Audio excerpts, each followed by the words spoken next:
Construction companies, generally speaking, are very busy right now. So we've seen a slowdown in private funding and private spending in the construction side, but with all the money from the government, that's really starting to pick up.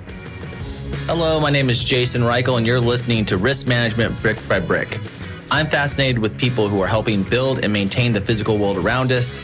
On each episode of this podcast, we'll dive in with a risk manager, speak to them about how technology plays a role in this process. Today on Brick by Brick, we have Lyndsey with us, a returning guest. Thank you so much for joining us.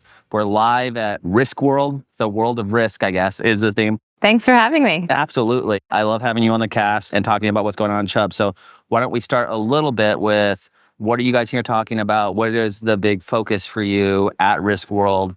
It's probably meeting customers and doing that, but kind of what's some of the topics that you've been pulling out? Absolutely. Our focus here is always the clients, right? Connecting with our clients and brokers and just talking about in general, like what are their challenges? What are they facing? What do they need from us as a carrier to help solution those challenges? Most of what I'm hearing and most of the discussions I'm having are around the casualty market this year. Broadly speaking, in all sectors and all industries, casualty is a challenge. So clients want to understand it. They want to understand what's driving it. They want to understand what we're seeing, how we're reacting to it proactively. What can we be doing to shift it? And, if that's changing at all. What do you think are some of the factors going into that? I think it depends on the industry class you're talking about, right? I mean, you hear a lot, I'm sure, about nuclear verdicts and these large judgments and settlements that are hitting our industry, and that's certainly driving very large losses. But in some other industries, it's more death by 1,000 cuts and the increased frequency and the increased severity of those small claims that is really starting to add up. And so it's that slow creep into the excess layers, right? So maybe not getting hit with a full limit loss, but multiple claims just breaching over that attachment point and into the lead layer. So we're seeing that, driven obviously by the kind of social climate in this country and the anti-corporate sentiment. Also, the litigation funding is huge. We're seeing a lot of impact from that. So a number of different things, as well as inflation, right? That has played a part and will continue to play a part of just rising costs of our claims. Well, that's pretty heavy. How much of a risk taker are you in your personal life? Let's get a risk profile of you. I'm fairly medium. I'll take some risks as long as they're calculated. See, this is the calculation. Measured risk is the word of the day, apparently. Okay, what's the riskiest thing you've done lately? I have been jaywalking in California. I'm a fast driver, too. That's good. Which, as an insurance professional, I know is not good. Well, you have to drive fast to save lives someplace else. Well, we talked a lot about some of the stuff that's coming up in construction tech, construction, but what about in construction tech? Where are you seeing crystal ball 12 months from now? Where do you think construction companies are going to be and the industry is going to be? Yeah, it is evolving so fast. It's almost hard to imagine what could potentially be next, right? It's such a wide category of how companies are really putting technology and AI to use. I think drones is one example. Drones have been around. We've been using drones in the construction space for years.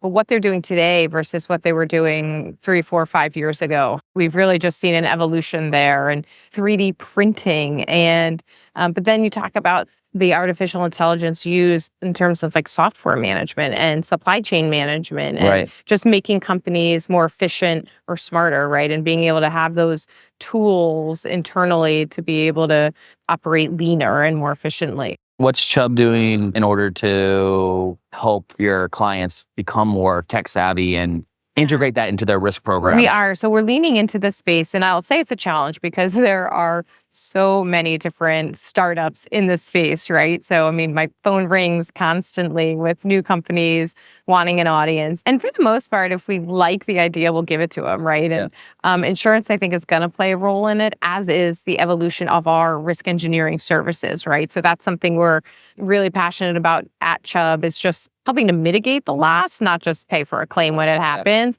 And so with technology, we can do a lot more and offer a lot more services. So we have been trying to kind of carefully vet some specific vendors that we feel could really impact the safety culture or the safety aspect of the construction sites.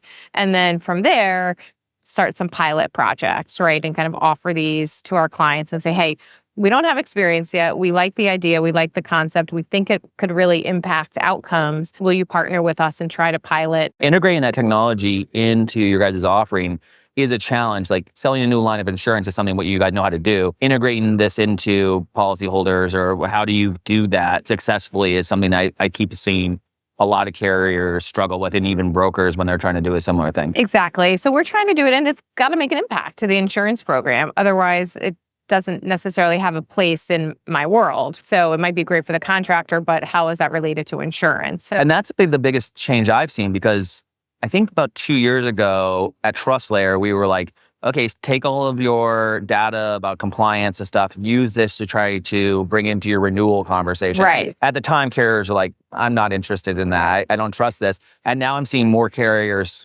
actually using that data for themselves too, exactly. right? And then vice versa, to benefit their customers for doing a good job over the course of the year. Exactly. So it's really like, what's the impact it's having on either the behavior, on the losses, on the general efficiency of a company, right? Is the company well managed? And then how can we translate that into, everyone just wants a premium savings, right? But it's got to be reducing risk at some point. Or building a better program for contractual risk transfer, or whatever it means. Exactly. When I think about one thing that you said, and it's a common theme I'm hearing, which is your services arm doing well or getting more active. Yes.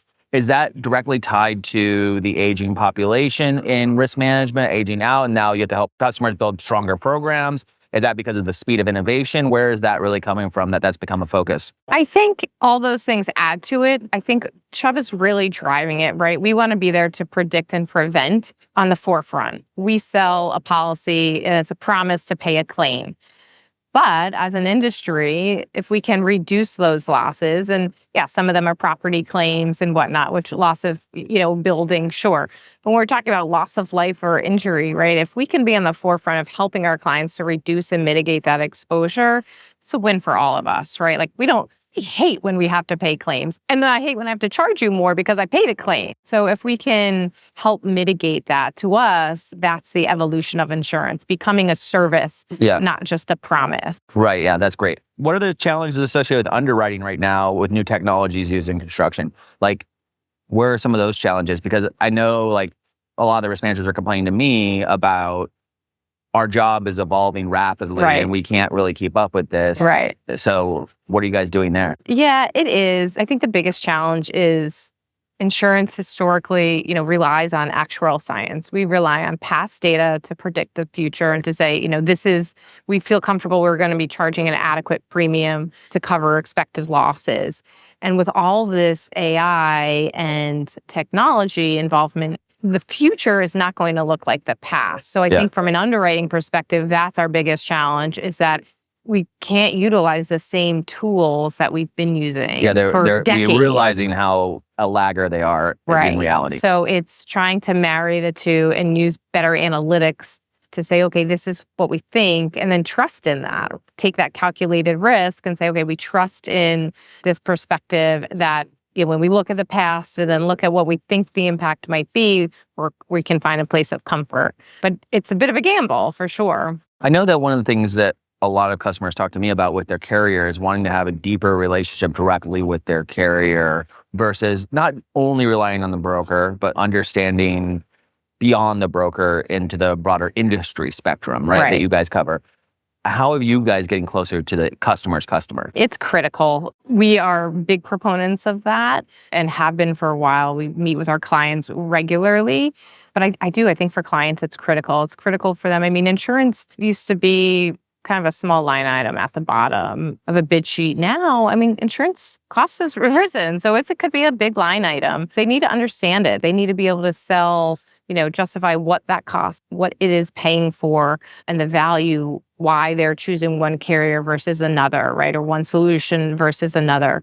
And it helps them understand, benchmarking and where they are in terms of the industry, what's driving the industry, what they can expect in the future, and things that they need to be thinking about, right? They can really learn from our conversations as well as us learning from them. So I think it's critical, and we're constantly out meeting with new clients, but then, our existing clients we meet with a few times a year. And from an executive standpoint at Chubb, is innovation in this space critical? Or I always wonder in this industry, because like we're working in software, you have a user, But in this industry, you have brokers and you have everyone else, and they're all your customers in some way. How do you start to build programs that align through your whole partner all the way down to the customer? It comes down to, I think, clear communication, right? And sometimes that communication breaks down or there's a gap that we need to address. But it really, I think, comes down to the communication of all parties and, kind of at the ground level, at the underwriting level and the claims teams, but then as well as at the executive levels and, at the higher levels of carrier,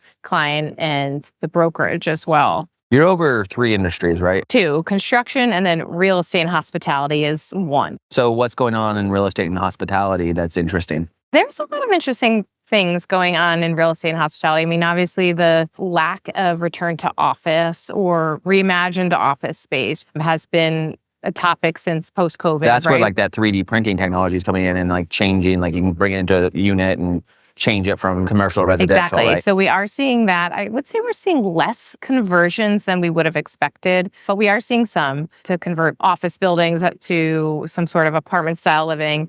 And we're also seeing some like hotels turn to migrant housing. So we're seeing that as well. But otherwise, an expansion into similarly like on the construction side, the expansion into data and warehousing, as well as life sciences. We're seeing our construction clients build them, but then our real estate clients diversify their portfolios into that sector as well. That's what I've been wondering. I live in San Francisco, going through huge changes, but the hospitality industry seems to be affected by it dramatically. So liability and things like that must be like at the forefront, penny pinching, so to speak. Yeah, absolutely. It's becoming very difficult for some clients. And depending on where you are in the country, right? San Francisco is definitely hurting and struggling from a hospitality standpoint, but other areas of the country, hospitality is booming, right? And is back to pre-COVID levels, pre-pandemic levels of occupancy and cost, right? Room rates are higher to support the higher payroll and higher costs of food and beverage and things like that the owners are facing. Yeah, that seems to be really difficult with inflation to continue to manage that with those slim margins that those industries have.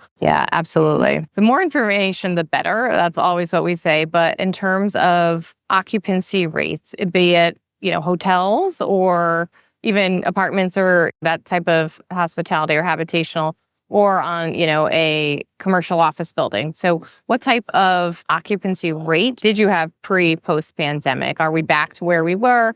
And then has it been like a road to getting back to where we were? Like, has that been like the initiative, so to speak? Yes, very much so. And so those kind of 2 years within COVID are really a blip in our data that we just don't believe because they're so unique. So understanding where we started, where we are, and then what that foot traffic looks like, right? Because to us, how many people are actually in that building? You might own the same amount of square feet as you owned in 2018, but half the people are traveling in the building, which should reduce your losses significantly, right? So we want to understand that. And then certainly the impact of cost, right? Your payroll is up, but is your payroll up because it's so hard to find workers in certain jurisdictions now? So you are having to pay or invest significantly more, or you hiring more headcount. So understanding what's making up the data, right? In a general submission, we get losses and exposure, perspective and historical, but really what's behind that and telling your story. Is that allowing you to bring like us. interesting new services or lines to market? Like, are you creating new product based on this new data? I wouldn't say right now we're creating new product, but we are always looking to create new additional services in terms of like the risk engineering capabilities that we could provide. We're always trying to be forward thinking of what do our clients need or what can help them mitigate risk. What about maintenance in all of these buildings as not as many people are in there? And like buildings are living things, right? They are. And so again, like the technology that we're seeing being implemented in buildings becomes really key because now some of these floors might be vacant, right? Whereas historically there were always people and always activity. There was a water leak, someone's like, oh, some shit's happening here. So from a property perspective, the technology that they're implementing becomes key because really could help reduce, identify a loss, but reduce a cost if something were to happen when it's vacant. Are we going back to construction companies now and going, you need to get through this period and start planning for the next 10 years? And so what's sort of their mindset when your guys are talking to them about like their project load and how they're taking on work? So construction companies, generally speaking, are very busy right now. So we've seen a slowdown in private funding and private spending in the construction side. But with all the money from the government, that's really starting to pick up. It's now starting to find it. They are very busy. Their backlogs are growing, which is great to see, right? So it'll fuel the economy. They'll be busy for many, many years of growing that backlog. And a lot of the mega projects, mega infrastructure projects are just starting to come into market, and, contractors are bidding on them and working through the design phase right now. So those will come, and those, again, will really keep contractors busy. But really what has them kind of evaluating projects really comes down to the labor force, and can they staff the projects? Can they get the craft skilled labor that they need in some of these remote jurisdictions to be able to, feel confident Are that you they can seeing deliver? skilled crafters migrating then to different jurisdictions to do work? We're definitely, some of our largest contractors have a lot of travel programs, right? Yeah. Well, they'll take teams of folks from one job in New Jersey and move them cross country to Iowa to work on another Yeah, that project must out introduce unique challenges for them. there. Right. Unique challenges and costs, and Not knowing the jurisdiction as well as other jurisdictions' Right. insurance. Let's play a game, risky or too risky, okay? okay, All right. Trying to cross a busy road without using a pedestrian crossing, risky or too risky? risky. Okay, so we'll see I'm a you. New Yorker. Yeah, okay. Running a marathon without the proper training. Risky. Yeah, you Not don't that care? risky. Going on a camping trip or out into the wilderness without checking the weather forecast. Risky. Okay, you passed. I did. Yeah, you passed. Great. Before we go, do you have any final thoughts or advice to listeners or the industry in general? We like to ask this question. We have a lot of different kinds of listeners. I would say get to know your insurance carrier, form those good relationships. At the end of the day, this is a people business. It really helps to understand the risk and understand the people that make up the senior leadership at an organization, understand how they think about risk, how they think about their operation. You'll have much better results in the long run. Thank you so much, Lyndsey. Thank you.